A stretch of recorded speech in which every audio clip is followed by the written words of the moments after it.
with, we all have really, really busy weeks and so much going on. And we come here to talk about like what's really, really matters in life. And so we start with this meditation, with this mantra as a way of just kind of segueing from all the craziness into this space, connecting with ourselves, with each other, with the divine. So every week we have a speaker, and today we have Jamuna. Jamuna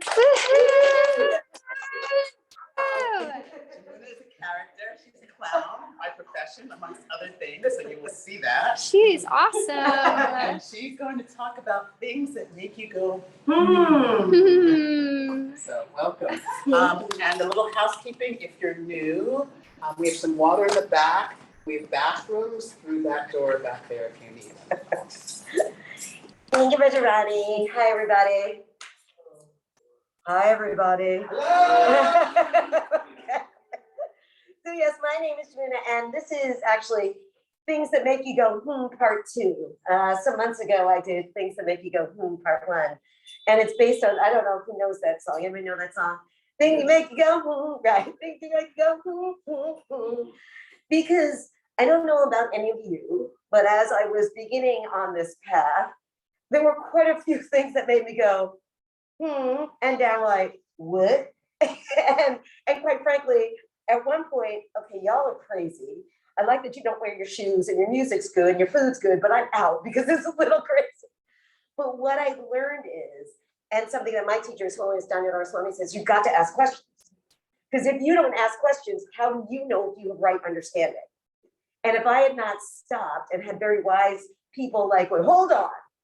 Because what I was thinking was not at all what was being there. I was layering all of my stuff on top of it, right? So I like to bring me, because there are things that quite frankly do make you go, I heard Jai Jagannath, our resident genius, who sometimes gives these classes, he said the other day, he calls it an anomaly closet.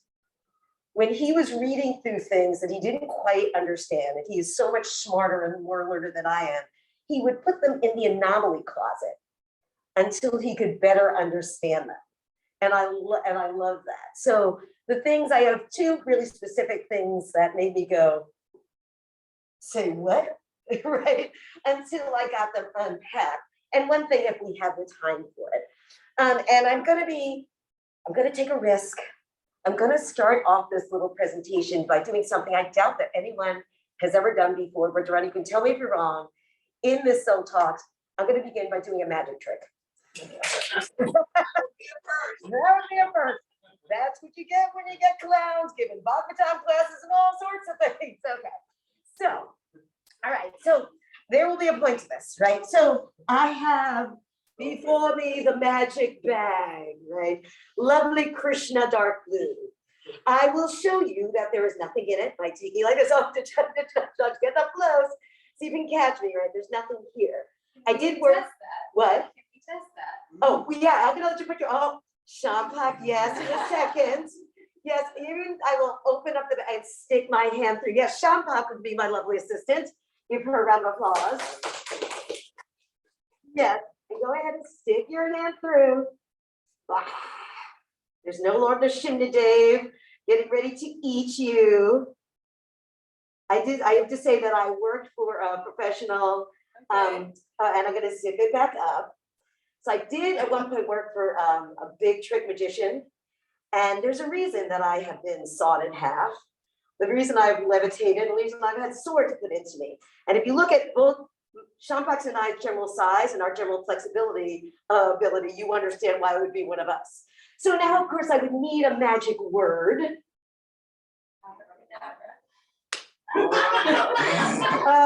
Evan, what was that beautiful magic word you were just singing?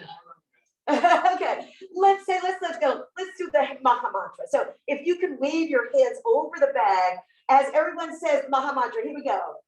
Hare Krishna, Krishna Krishna, Hare Hare, Hare Rama, Rama Rama, Hare Hare. And everybody throw their hands and say Haribo. Haribo. Now Shama, now reach in and see what you've got.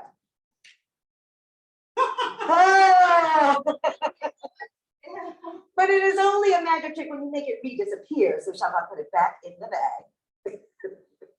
Because she's older than 8 years old, so. Okay, so everybody, Shama will take her hands again, and everyone say the Maha Mantra. She's looking at Sean. Everybody go there to say our move. Oh. You clicked something. Yes, I did. Oh, there's a quick something. Let it go. Yeah. Thank you so much. Yes, I do click something. There's a secret panel. Of course there is. Of course there is.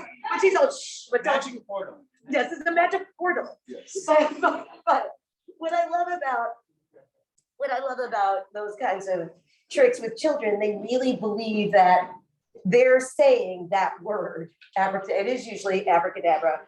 And when I ask them to reverse it, they say you got to say abracadabra backwards, which translates into half a banana. And so they really get into it because it is lovely to think that you can just see something and make something disappear. So I'd like us to start as a little icebreaker. If there was something that you right now would just like a challenge in the world, a trouble in the world, that you wish you could put in this little bag and have me click something and make it disappear, what would it be? Anybody? Yes, Natish. I want to live in a house, not in my mother-in-law's house, because I moved here. Finding places in New York is hard. It is very hard, yes. Okay. Abracadabra. Abracadabra. Go Poof. away. Yes, he's in a house, yes. Anybody else? A challenge? Yes. Evan. Crazy Maya, as we were talking about crazy The crazy, wouldn't it be great? Wouldn't it be great? I'm just gonna put my mind in here. Oh, abracadabra, it's gone. Yes, I joined you.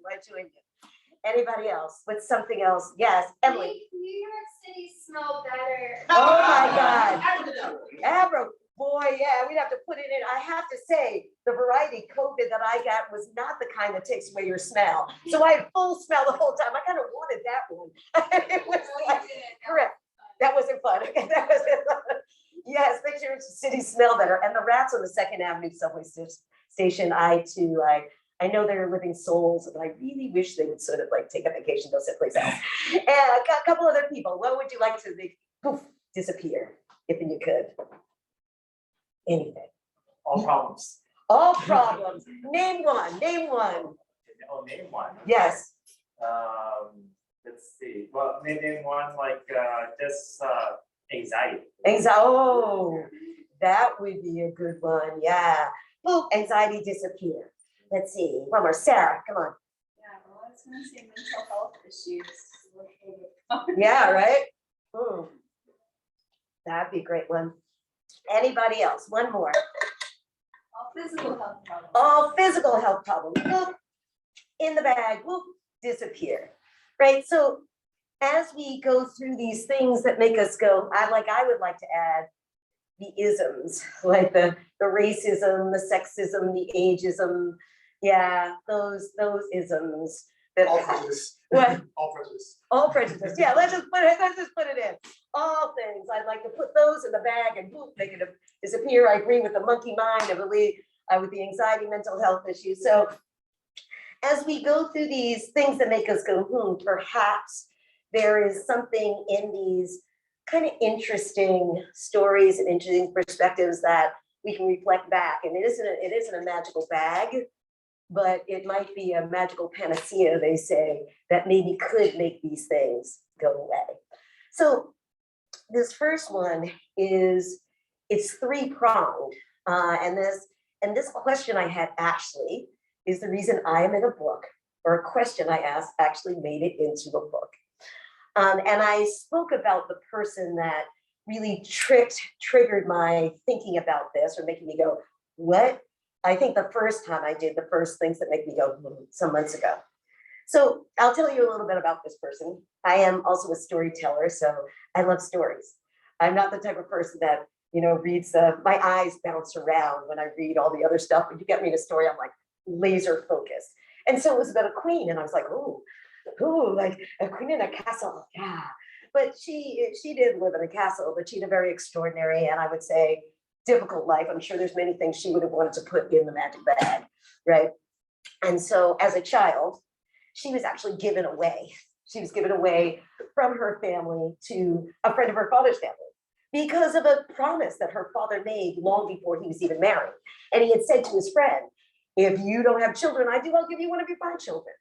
So that was a little like, huh, in my things that make me go, but she went with it. And she becomes a very pious young lady. And she's so pious that when this great sage comes to stay at her new home, and this great sage has what we'll say, anger management issues. Yeah, he is very easily pissed off, to use that word. And he's very also, but if he likes you, he likes you. And he likes her, so he gives her, and I love this word, a boon. I love the boon. That was a word, I was like, Daniel Boone, what the heck are they talking about? So it means like almost like a superpower, right? And so she gets this power that she can say this mantra, and any of the demigods will come down and she can have a child with them. And so she's a young unmarried teenager at the time. And I always imagine it's like when somebody gives you a present and they say, here, Sarah, this is for your birthday, but your birthday's 2 months away. I'm just gonna leave it there. Don't open it. I open it, Sarah. The minute my back is turned, Sarah's like, right. So one day, even though she's not married, she says it. She says this mantra, and Surya, the god of the sun, comes down, and she has a child with him. But she's unmarried, and so she can't keep this child. So she gives it away. And it's very much like she puts it in this basket with jewels. So she says that whoever finds it, they will know they were blessed to get this child, right? So she's been given away, that she had to give her child away. And then she does marry this really great guy. Yeah, but he dies. He dies. Long story there. And she lands up taking her 5 sons, which she eventually does have, and they're all these demigods because they come from her saying this mantra from her boon. And eventually she has to live in the house of her brother-in-law, who's the king. You might think, yay, good going. But the problem is that her brother-in-law is blind, both physically and morally. And so her brother-in-law has 100 sons that hate her sons.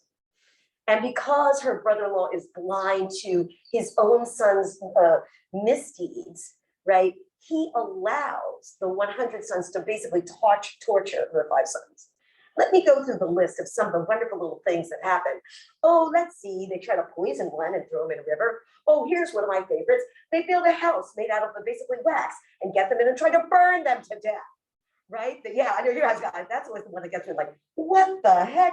They swindle them out of all their money and then get them banished to the forest for 13 years. And along the way, they try to disrobe and disgrace their wife, right?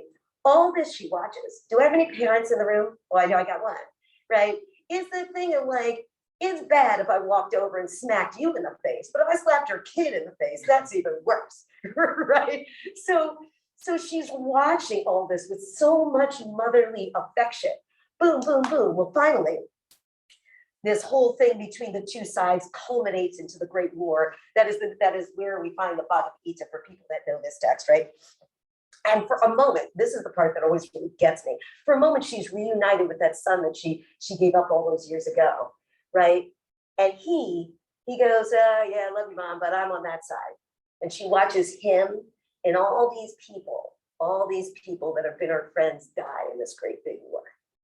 And so after all of that goes on, she speaks to somebody whose name that we've been saying that I haven't mentioned in this story, Krishna, because Krishna is of course her nephew. That's really the lucky part that she's got Krishna as her nephew, and Krishna's been there and has been a solace to her. But now he's leaving. Like what the heck? The only good thing. And then she says this thing. She goes through this list of things that have happened to her. This has happened. This has happened. You think you have a bad day? Check it out. And then she says the thing that really just kind of blows your mind. She goes, oh, let these things happen again and again. Excuse me? Are you crazy? like all those things. Let them happen again and again. And this was a thing that made me go, But then in her next line, actually, as puzzling as that was, then I sort of got it. Because then she says, because when these things happen, I remember you. She's speaking to Krishna, I remember you. And isn't it? And it's a sad thing, and I know this of myself. Isn't it that sometimes the only time that we remember Krishna, only time we remember to go within is when things are in the dumper. It's sad, isn't it? It's like, it's like I walk around like life is good all the time. I mean, I won the karmic jackpot, I gotta say. My life is pretty darn peachy. And do I stop and say thank you? No. But the minute something tanks, isn't it that thing where they say that there's no atheists in foxholes? That someone's like, I don't believe in God. Boom, boom, boom. Oh God. There was this movie, The Mummy. It was out in like the 80s. And you know, and there's a guy, he's back to the corner to the mummies. They're going, "Rrr," and he pulls out every amulet from every religion. He's got a cross. He's got a Star of David. He's the thing. He's believing in every kind of God now. Right? But that's the sad thing about human nature, isn't it? We just stroll around thinking we're large and in charge, never saying a thank you, never even asking questions until something tanks. And so that was my, like, it was a thing that made me go, but then because she said that, I was like, oh, I get that, because that's me. I gotta think, oh, this is just life, it's all good. But then the second something goes wrong, then I remember. So I got immediately that Kunti is way more elevated than me, because she's saying, oh, you know, at least this is the cause of my remembering you. Me, I'm just like, crap, why is this happening to me? I don't do. She is finding a use, a learning in the things that befall her. So I sort of talked more about that one last time, because that is a big thing that made me go, I think for everybody, the first time you come across that. So then she makes all these beautiful prayers. I'm gonna bring up my notes. And and then she goes on, she says more stuff, more beautiful stuff. It's so very nice. And then she says this, and this is the thing that really made me go, So she says, "O Lord of the universe," talking about Krishna, "soul of the universe, O personality of the form of the universe." I like, because I like calling God the universe. So I think so I was reading this, I'm like, this is great. "Please, therefore, sever my tie of affection for my kinsmen, the Pandavas and the Vrishnis." Excuse me, I wear glasses sometimes, so maybe you just "sever my tie of affection for my kinsmen, my family." That was like, it came out of the anomaly closet and became a problem with me. I'm like, why is this woman asking Krishna to cut off affection from her children, from her family? Why is she doing that? And as a person, anybody that knows me, I talk about my mama so much. It is ridiculous. I even named my mask Gloria after my mother, because this whole pandemic was like, it's not about me, it's about keeping Gloria safe, so I wear the Gloria. If you know me for 5 seconds, you know the name of my husband. His name is? Jimmy. There we go. Right, everybody knows. I freaking adore my husband. So is she telling me what now? But this is a fantastical story, so I kind of put it away.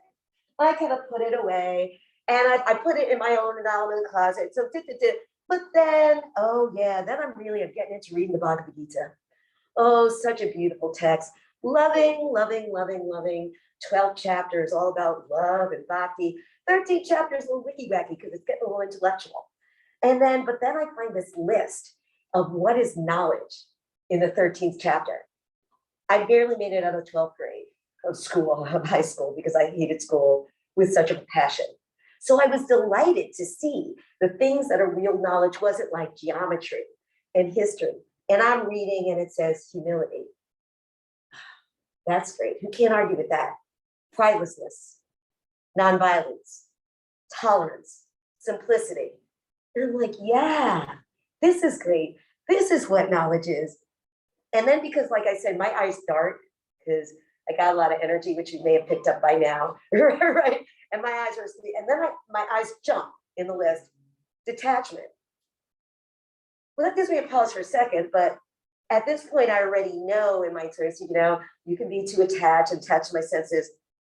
But then the next line is really the one that took that episode with Queen Kunti out of the anomaly closet and back in my face. Freedom from entanglement with children, wife, home, and the rest. Freedom from entanglement with children, wife, home, and the rest. There they are talking about my mom again. What is going on? What is, so I'm talking about my mama, for God's sakes. But I'm not leaving my husband. I've been married since I was 2 years old. Not gonna happen, right? This was problematic for me. Because I didn't understand how that could lead to what I was feeling in my bhakti practices. So before I begin to unpack and tell you what was told to me, would anybody like to take a leap of why those two things, Queen Kunti saying, sever my ties, and this freedom from the I love the entanglement, like the entanglement of wife and children and family. Yes. So I guess an inference I can make on that is perhaps it's speaking against like becoming too attached to like this physical world, or I guess Maya as it's called. Yeah. And that, of course we have these people in our lives, and yes, we understandably, cherish them and love them and all that, but like they're still like they're their own beings, and they, I guess they need to kind of live their own lives and have their own experiences, and we need to perhaps to not be overly attached. But that's so. Yes. Yeah, I'm gonna say yes, and yes. This kind of reminded me of a great story from we watched the last Airbender series, the one with the chakras. So with Aang, like he says, like so they're talking about the heart chakra, and Aang said at this level it's about connection with others, like and your love for others, and then he goes up to the higher chakras, and then they're teaching him something else. It's like you're detaching from everybody else. It's like, and he got really upset about that. It's like I'm supposed to care about people like a couple of chakras ago, but like that was like everything about the Couple chakras ago. Yeah. What is this? What is the show? The Last Airbender. Oh, I don't know this. Great cartoon. No way. See, Netflix is just a new thing to me. I'm sorry, I'm a little behind. Cool. Yes. Yes and yes. Anybody else before? Yes. Oh yeah. Okay. I gotta move over this way. I think what the Kunti is saying is that if I have attachment to my family or worldly things, it could be anything, like a desire to continue something, or continue my ambition, or anything that you haven't fulfilled yet, or it could be loved ones, which particularly here, then I can't really go to the next phase. Like eventually I have to die and go to a new state of consciousness. I can't do that if I'm still attached to all this stuff that I'm leaving behind. Nice point. Yes. 1, 2, 3. Good points, everybody. Good job, Shana. I was thinking that someone's, what is Maya for somebody might be like, for everybody else is like, that's like a step up. And so like right now we have so many things, we're like in like illusions in illusions in illusions. Like we're in the video game while we're thinking we're this material body, which is ever changing. And so we're like in layers of illusion. And so, whereas like say somebody 5,000 years ago, maybe, having their organic garden and living very simply, but still there's some like level like to realize when there's something beyond matter, so that Mhm. so that which maybe our, even to get to spiritual life, we may have to become more properly attached to the family Mm. than like, for example, someone who's a drunkard, to tell them, okay, you can only drink 1 drink a day. That's like the step up. Yeah, yeah. And then you tell like the priest, okay, you can have 1 drink a day. No, that's a step Step down. down. I remember Father O'Brien, when I was growing up, he needed to take a step down. Really good point, thank you, yes. So I was just thinking about it with what you had said right before, which is we only think about whoever it is Mhm, when we're in sorrow. mhm. So with attachment, it's going to be sorrow. And then you're gonna think of whoever. But then it's very easy to come back to not thinking about it. You're Mm. sorrow, you think about whoever, you pray to whoever, things get better, Go back. you're back to, and then it keeps just going back and forth. Mhm. Instead, to actually get to where you need to, which is pray to whoever in the deepest form. It's a different type of sense where you don't have any disturbance. Right. And Really that's good, the real way to, instead of going back and forth, and attachment makes you go back and forth. nice, like a little Just like yo-yo straight kind of thing, yeah, good point, yeah, nice. Shanta, did you agree with it? Yeah, so like one of the main principles in Bhakti yoga is that we are not our body, and we're not our minds, and we're not our emotions. And we're not the designations that we give ourselves, like I am American, I am Indian, I am European, I am African, I am this gender, I am this political affiliation, I am this, whatever, like I have this job, I'm a dancer, I'm a politician, I'm a musician, I'm a nice person, I'm a emotional person, I'm a Libra, I'm a Pisces, I'm a, like the list goes on. And part of that identification is like, I am this person's son, I am this person's daughter, I am this person's husband, I am this person's wife. So it's a matter of recalibrating our attachment. It's not that we can't, in Bhakti, it doesn't mean that we love our husband, our wife, our children less. It means that we love everyone more. So when we're in material consciousness, it's like, I love my children because they're mine, because I produce them and they're related to this body. And therefore, I get my sense of worth or identity from being a good mother. But when you come to the spiritual platform, it's like, I'm a soul, they're a soul. They have a relationship with the divine. I have a relationship with the divine. They're dear to the divine. I'm dear to the divine. Just like all these other people who are not related to my body are dear to the divine. Therefore, I'm not only going to just love my children, I'm going to love all people because I see them as a soul.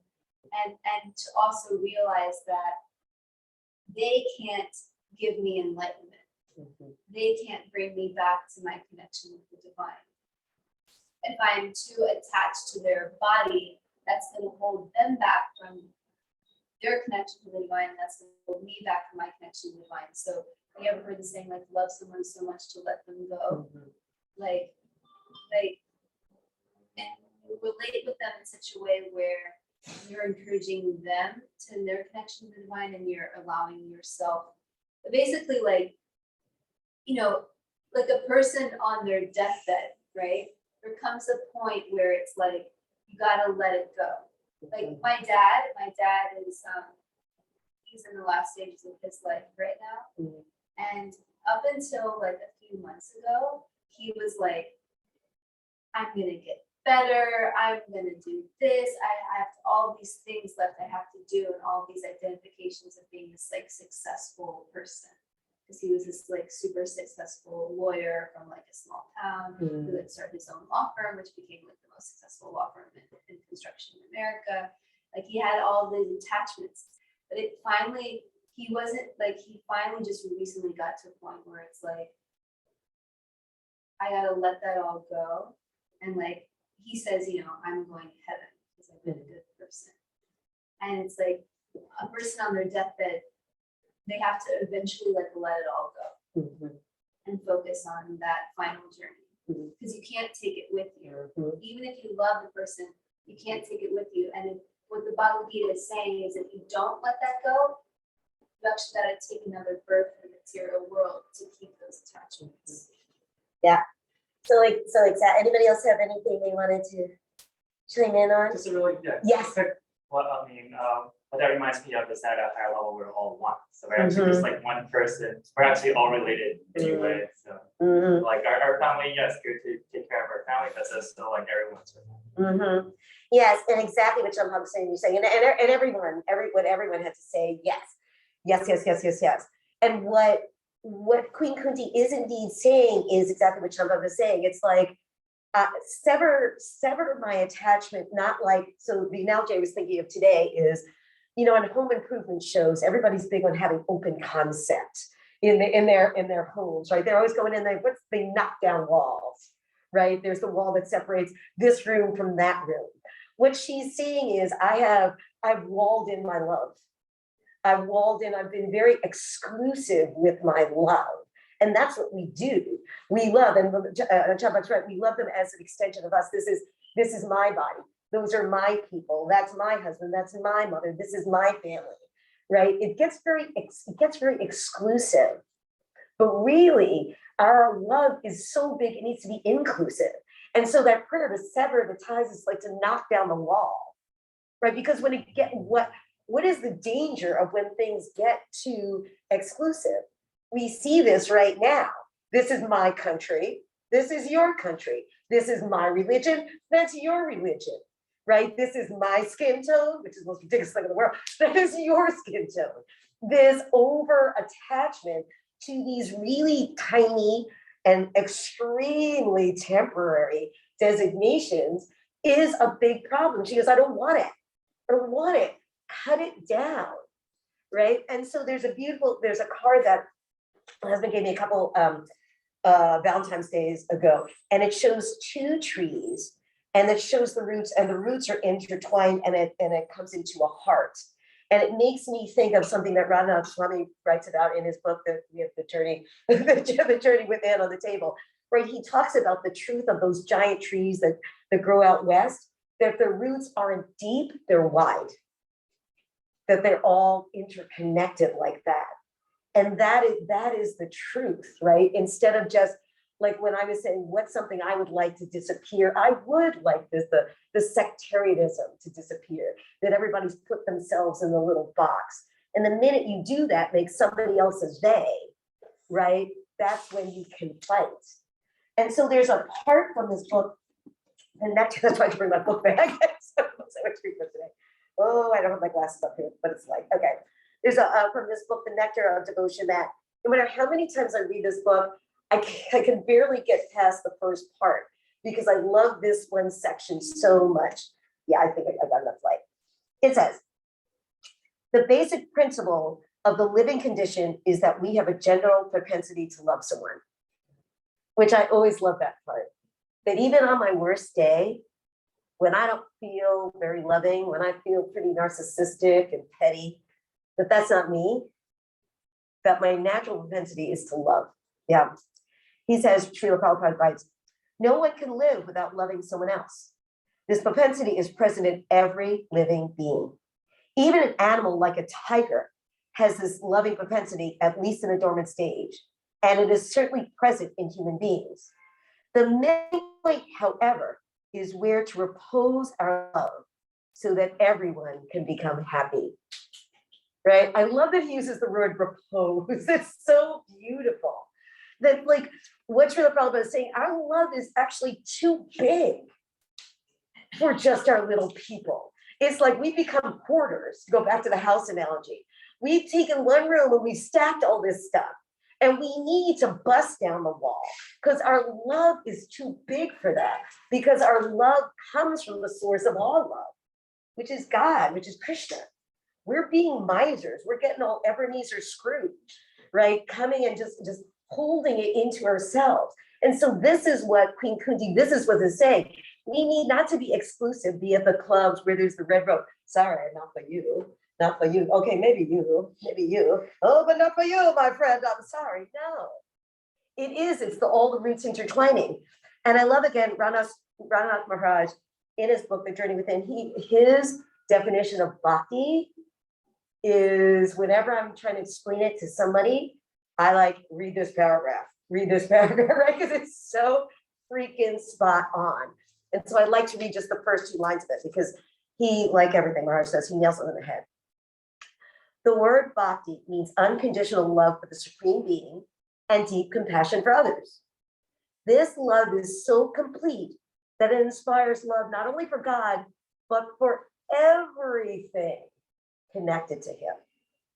And the analogy I always like to think in my little mind is that if I have a cup, right, and I hold the cup up to water, to a faucet, and the water fills up, but eventually what happens? The water spills over, right?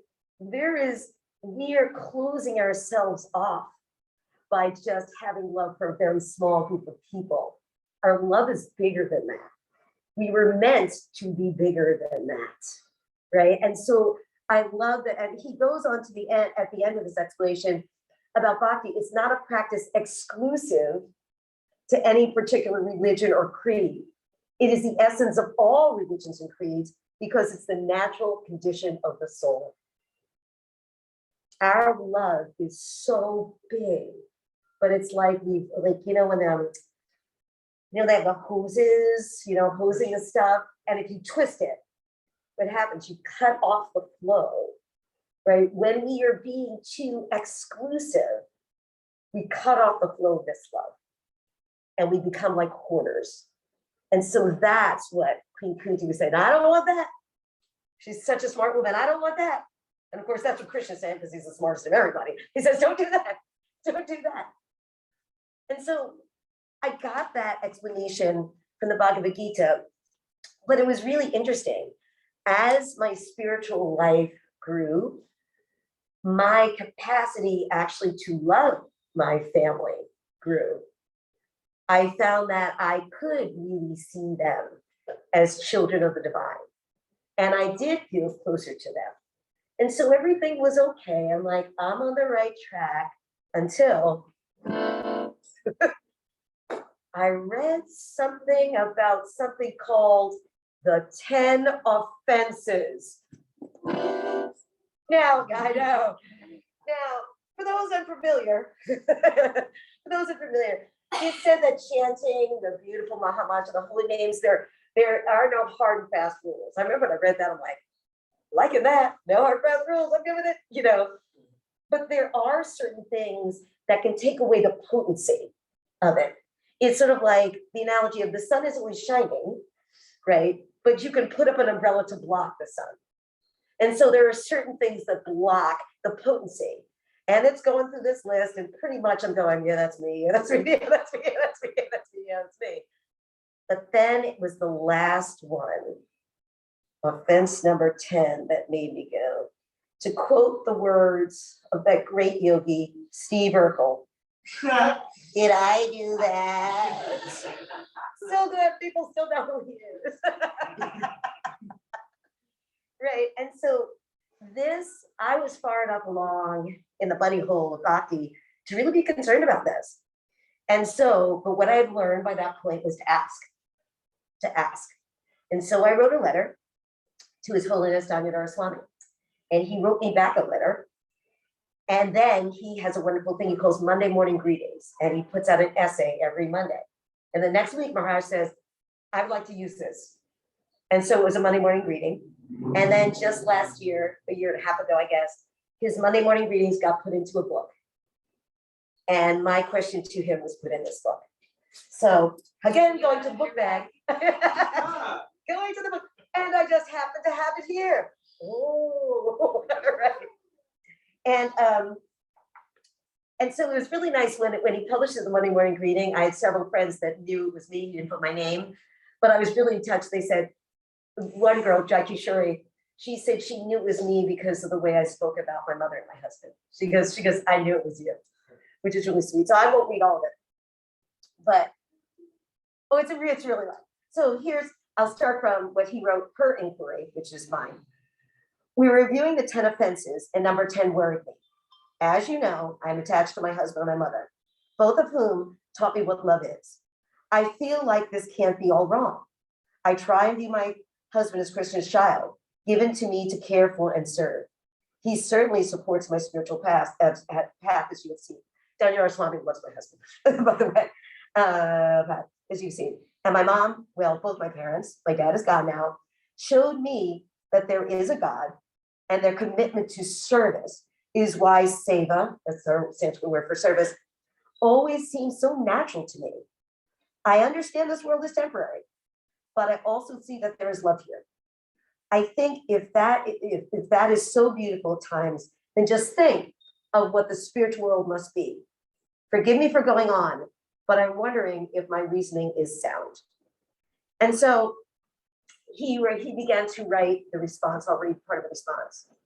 He says the phrase to not maintain material attachments, because that's what that 10th offense is. It says to chant the name and to maintain material attachments. And so I was saying, well, my husband's material because I can touch him. Right? He's definitely, and if you know him, he's a rather big guy. So like, I can touch him. So that's what was my concern. So the phrase to not maintain material attachments cannot mean that we should withdraw affection from our spouse in order to chant without offense, right? So it did not mean that. He goes on to say, our philosophy is called Yakta Vairagya. So Vairagya means not attachment. Yakta means balance, not attachment. Maharaj says balance, detachment. We give up only those things that cannot be used in Krishna's service. Reasonable affection for your husband is not only psychologically healthy for you, which is conducive for a stable life to serve Krishna, it also sets the proper example of what is the healthy mindset of a devotee in marriage. To renounce such affection prematurely is thus false renunciation and against the principles of devotional service.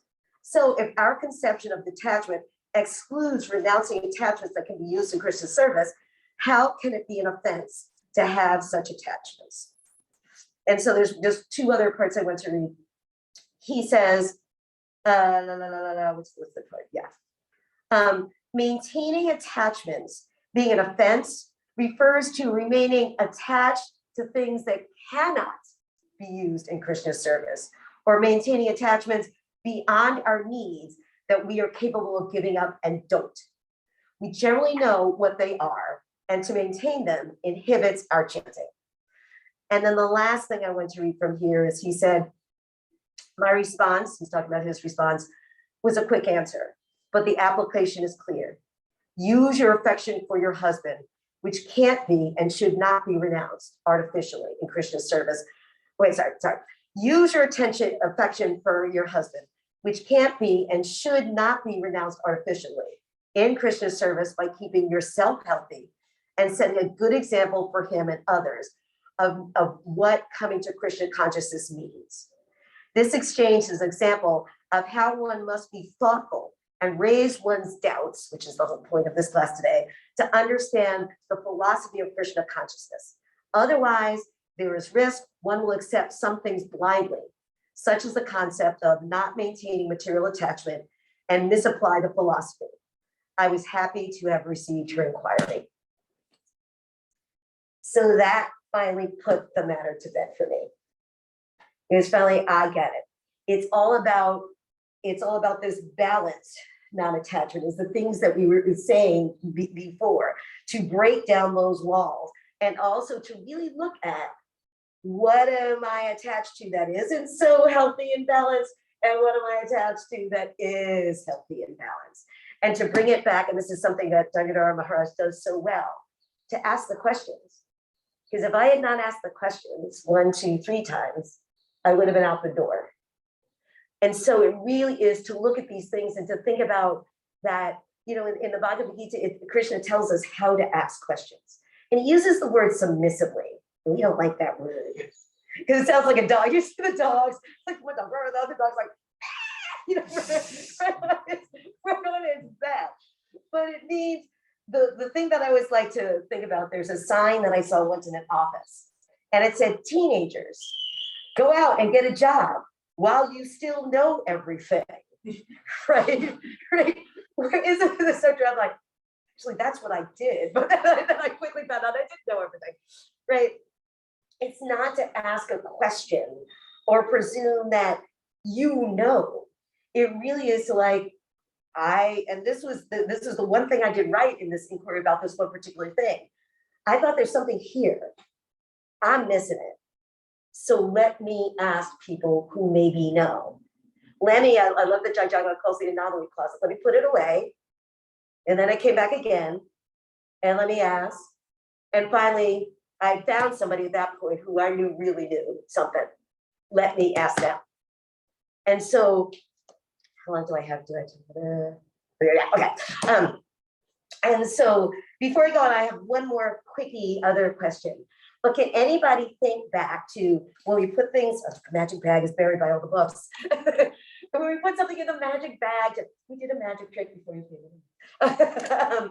Anything in the magic bag of things we want to make disappear, if we were to gather the teachings from this little inquiry. That this look at being attached and when it is good and when it isn't, and how to bust down walls, and anything that would make disappear, do you think? I think that's a question. Yeah. So I had you like say things that you maybe wanted to make disappear, right? And you talked about the mind, we talked about mental health issues, you know, I said about the isms. Is there anything from the teachings from this question that we talked about what is attachment and what Queen Kunti actually meant and what that phrase from Bhagavad Gita actually really meant? Is there any teachings from there that might make any of the problems we talked about disappear? Yeah. Oh, sorry. Our over-identification with relationships. Yeah. That's always going to be a thing. That's always going to be a thing. Shampak and Emily and I did a play last summer in the park, and Emily played this character that took out these labels and said, I'm a mother, I'm a sister, I think she put them all over her body, right? And then the point of our little skit was that she's not any of those things. Like Shampak was saying, we're not any of those things, but we so identify with them so much. And that's like putting it in a little wall, in a little box, you know, all those, I don't, you know, and I think I watched my sister, who's now an empty nester. Like, I think parents really get it. She spent her life being Scott's mommy. And now Scott's a big boy. And I was like, oh my God, who am I? And that's like all of us. We put these labels on, we get so attached to it. Yeah, it's that. So all the problems that people were mentioning in the beginning that they wanted to just bring them back, I personally believe that everything serves a purpose. Nothing is random. So these things are sent to us. These problems, these issues are sent to us to bring us closer, to make us take shelter. That's the ultimate purpose of all these issues that Queen Kunti was praying for, so she could take more shelter, so she could have her consciousness resting on Krishna all the time. And then those things that we might want to get rid of, sometimes we might want to renounce them, but we actually can use them and serve us a lot better. And then we're free from the entanglements of it. Yeah, I mean, I think that's such a beautiful world to, and I'm sure a lot of you have heard this before, to live the worldview that life isn't something that happens to you, it happens for you. That's the ultimate way to like walk through life and not pull your hair out. Is to understand it is, you know, there's every morning one of my prayers that I say, it's from the 11th chapter of the Bhagavad Gita. It says, obeisances to the front, to the side, from the front to the back, to all sides. O unbounded power, O master of unlimited might, you are all pervading and thus you are everything. To really see that there's the divine energy in everything. And ultimately, there's a guy, Chaitanya Charan, he writes a 300-word essay on the Bhagavad Gita every single day. That blows for years he's done it. And his explanation of karma stays with my mind, and I always think about this. He says, what is karma? And I think about all the events in my life, but a GPS. It's like, it's neither good nor bad. It's just trying to get you to the place.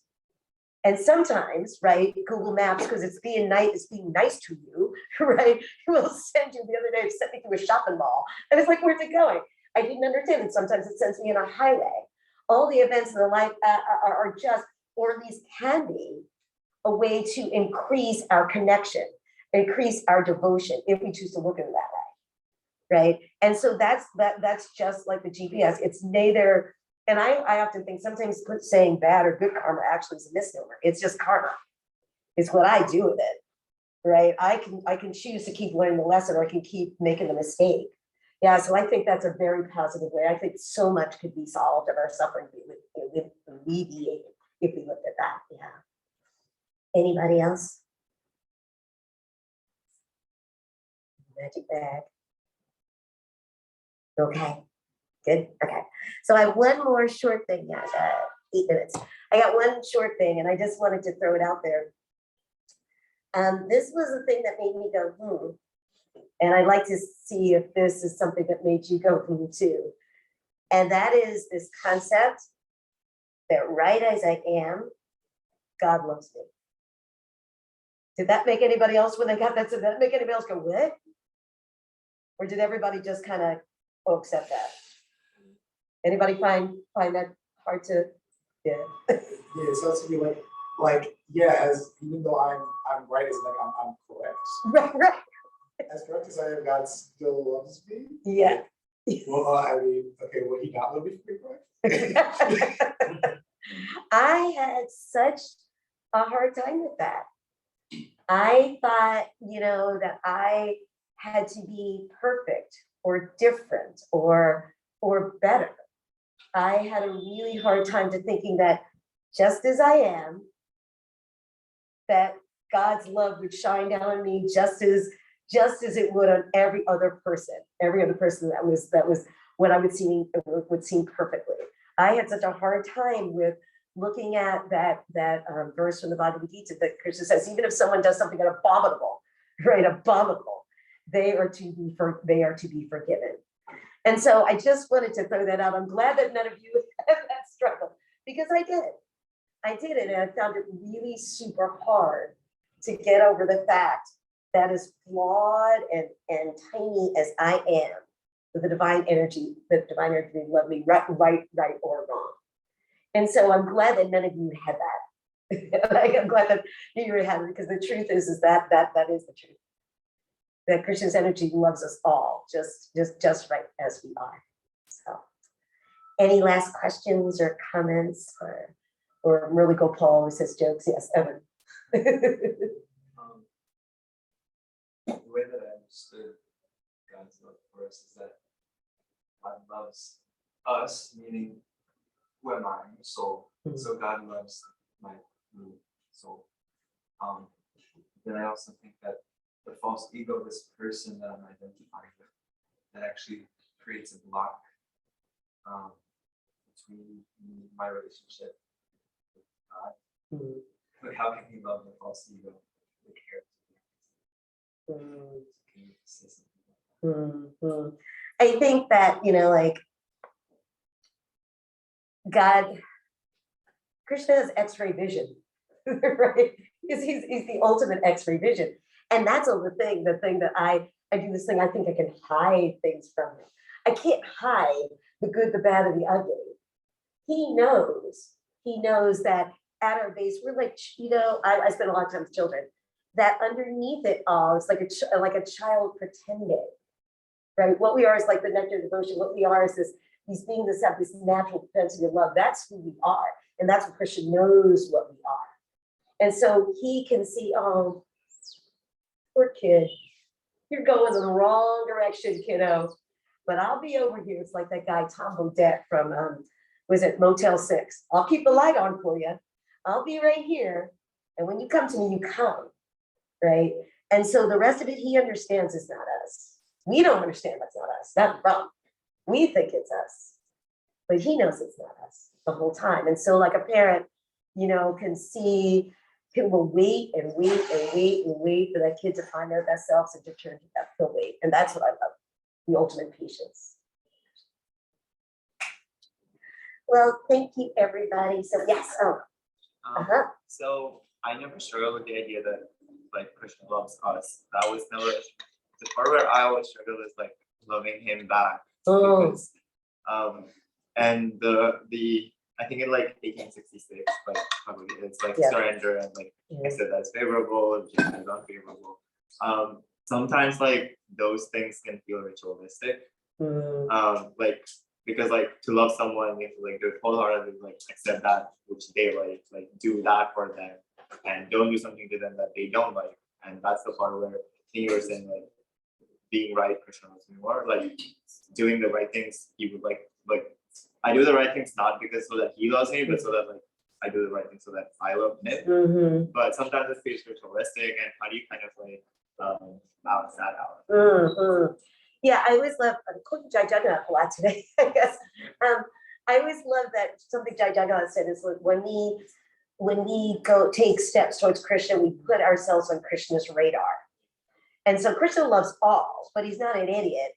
So if he sees that we're making an effort, right, he's gonna come down. And so, you know, there's the phrase, fake it till you make it. And there are some days that you're not gonna feel like all of us that do this japa practice, you know, some days that it's not going to be juicy and loving and thing. But if you have, as Srila Prabhupada tells us, if we have faith in something sublime, if we have faith in the process, if we know, if we've gotten a taste, and you have, if you've gotten a taste that I'm not feeling it today, but I know what this does for me. Like people that work out, right? There are days you don't want to do it. I'm an asana practitioner. I love asanas. There are days I throw down that mat and I'm like, it's 5 o'clock in the morning, why am I doing this? But I know the payoff. And so that's why on those days, we just, it's a discipline and you keep with it. And what happens is the more you do, that will bring the rasa and the feeling. Because it is, you know, what did Lord Brahma hear, the first sound Lord Brahma heard? Oh, tapa, tapa, tapa, right? I love when somebody says that this world is made for discipline. Right. And if we want to learn to do anything, we stick with it. And some days it's a smooth ride and some days it's a rocky ride. But I think it's really about having faith in the goal. And if you have had the taste of the goal, and also like looking at the people, something Damodar Maharaj says a lot. There are days where you may feel like you don't see the path, but you can see the person on the path in front of you. And I take a lot of solace on that. When I look at the people like associated with the Bhakti Center, and I may not be feeling it, but I'm going to think about Champak when I'm chanting because I know how pure her heart is. Or I'm going to think about Emily dancing. I'm going to like, that will keep me because I know those people. Just like when I asked Damodar Swami that question, I didn't know, but I knew the person that did know. So sometimes just staying the course, taking the taste that you've had and remembering that. And the more we do the practices, the more taste you get. But we're human and we've been associating with our mind for eternity. So it's going to be a fight some days, but staying with it, I'd say. Yes. I just want to quickly add, because it reminded me of like, so now I just read on Twitter of all places before I came down here. It was like this thread, like it was talking towards men who want to like get in better shape and whatnot. And it was kind of talking about that same thing, like motivation versus discipline. Like motivation might get you started, but then it's going to wear off. And that's when you really need the discipline to really keep going, especially when I just don't feel like doing this workout or whatever today, but like to really just, kind of just push through that, to have that discipline where the motivation wears off. That's a really good delineation of those two words. I never really thought about that. Yeah, because so it's sort of like, just because I have been married for God, like my entire life, like the wedding is one day. It's the marriage that's the rest of it, right? So yeah, the la la la la la la la la la, very soft, but it's like the getting the job did. So yeah, yeah. And I really think it is that it's the faith and the payoff. And once you get the taste, and if you can keep reigniting the fire, and that's something again, Danyadhar Maharaj says a lot. That's why we have to make times in our day, our week, our month, our year to relight the fire. That's why coming together and things like this and finding days during the day to get that taste, because the world's going to take it from you. You don't get support unless you yourself like go back in. Yeah. So I think that's an excellent thing. Yeah, because motivation is going to wear off, and it really is about. And I always think that people do what they have faith in, not what somebody else tells them to do. They do what they have faith in. And Srila Prabhupada puts it, he's used the word nobody else uses. Put your faith in something sublime. When does anybody ever use the word sublime, right? This phone is sublime, right? Something really high, something really elevated. Put your faith there, and that'll carry you. Yeah, good point, thank you. Yeah, Evan. You spoke so wonderfully about love and detachment versus attachment. I was thinking about conditional love versus unconditional. And love is such a, I mean, we use that word so much in other languages. There's so many different words, different types of love, but we just have one word that encompasses so many different contexts and things. But a lot of times I find myself thinking of love as a feeling. It's really like, I feel like it's more accurately described as a commitment, because there are some days where you don't really want to show up, but if you just do it, then that's true love, because then you're not being, it's not conditional, it's unconditional love. It's not like I'm going to show up when I feel like it, I'm going to show up regardless of what's going on in my life.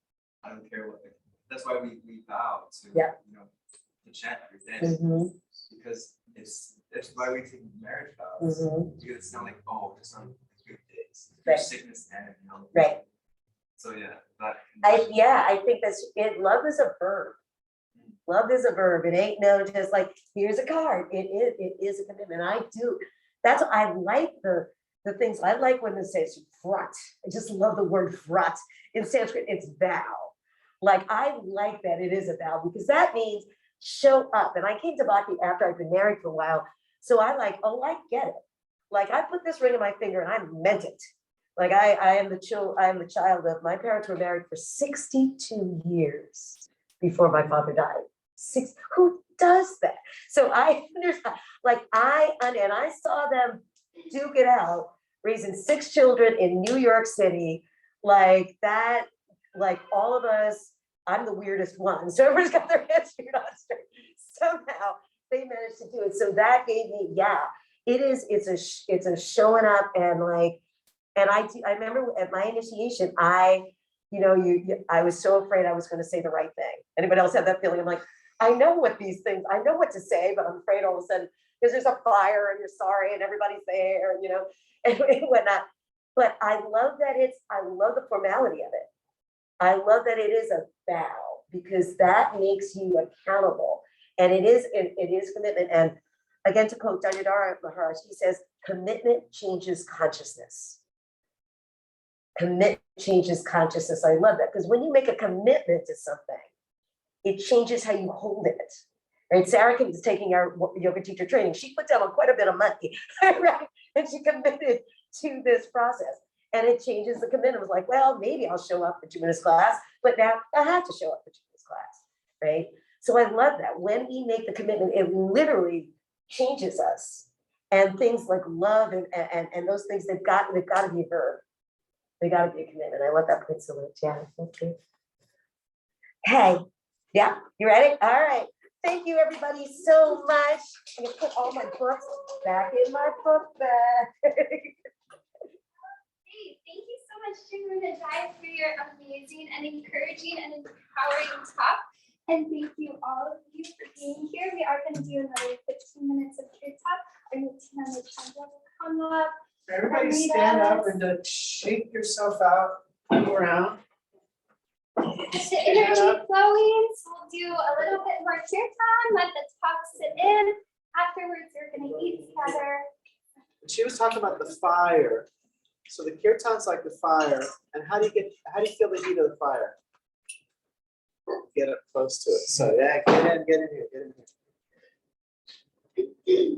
Just pull some of those green shits in.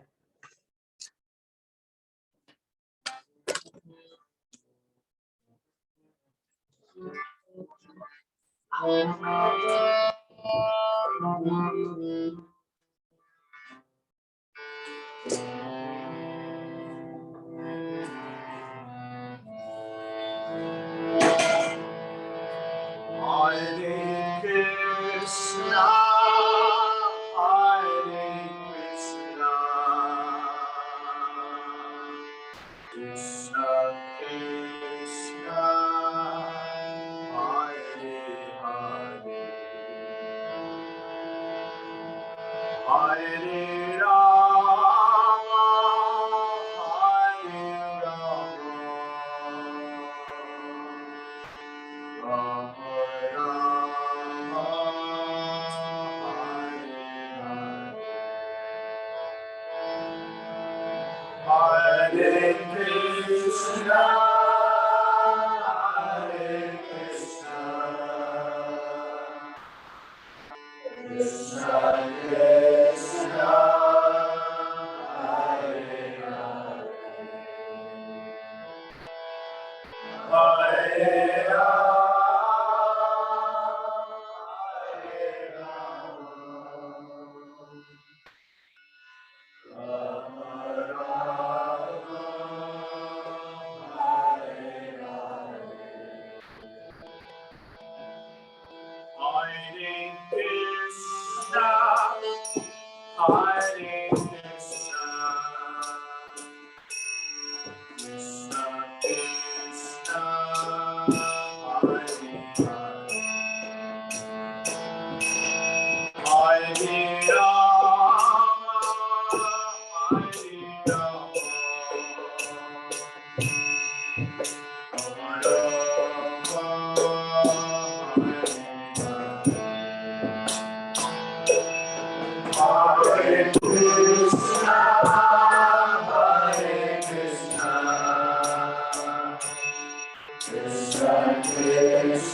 Hare louder. Hare Krishna, Hare Krishna, Krishna Krishna, Hare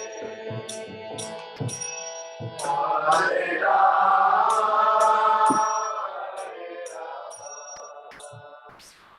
Hare Rama, Hare Krishna, Hare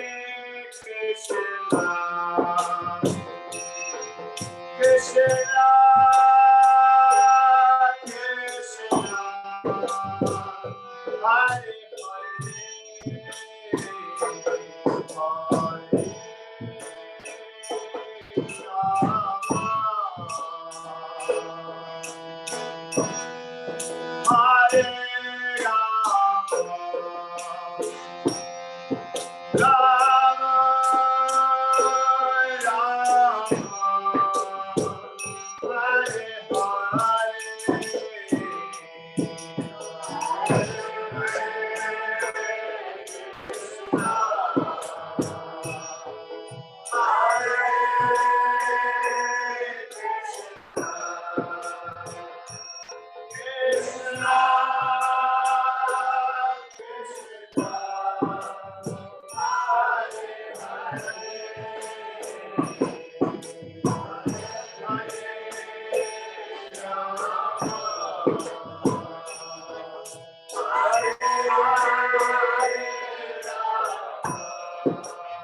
Govinda Jaya Jaya Gopala Jaya Jaya.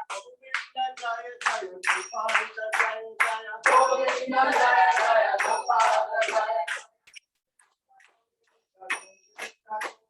Govinda Jaya. Govinda, Govinda, Govinda Govinda Govinda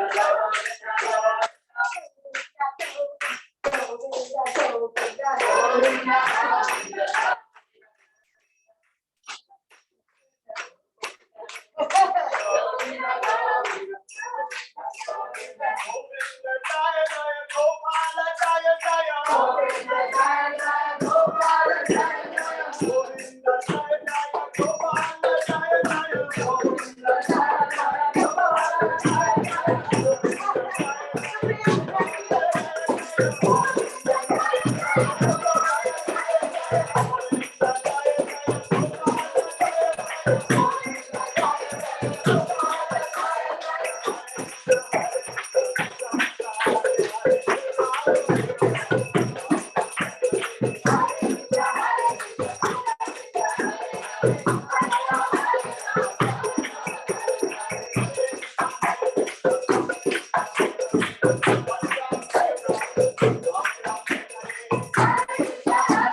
Hare Ram, Hare Ram, Ram Ram, Hare Hare. Hare Krishna, Krishna Krishna, Hare Hare, Hare Ram, Ram Ram, Hare Hare.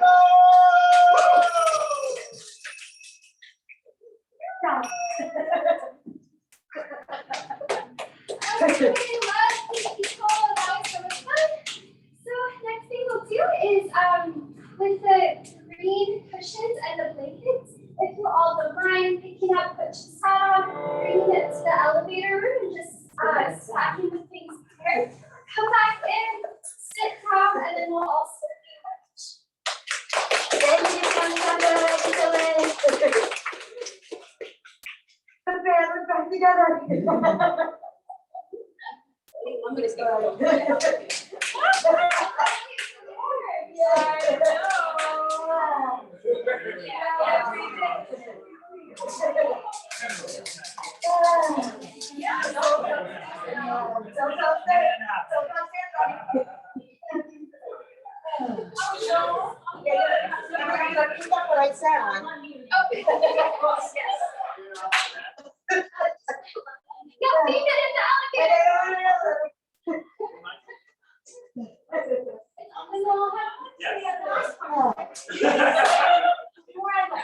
I mentioned Malcolm, do you just come to some thoughts, right?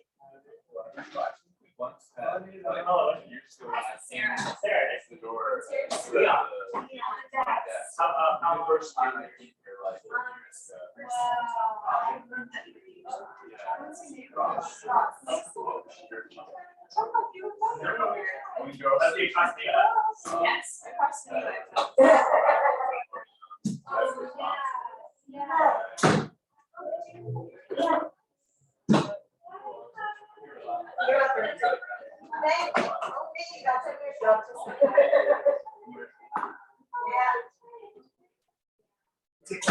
thank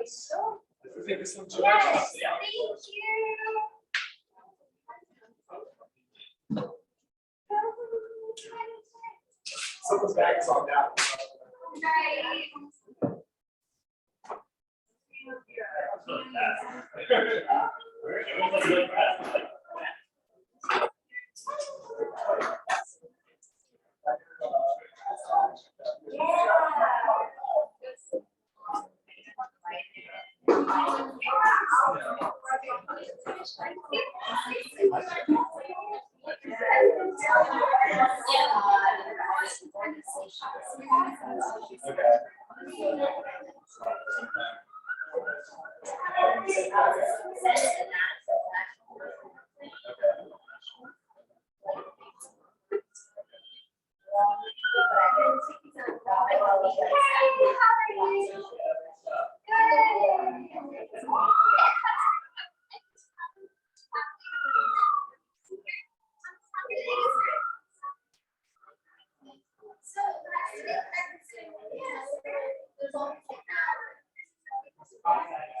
We're on TV, and they're doing on Times Square, we were like out on Saturday. So they like to look out afterwards.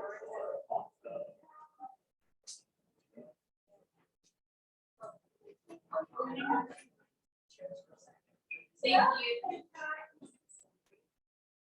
you. Yeah, let's see. What is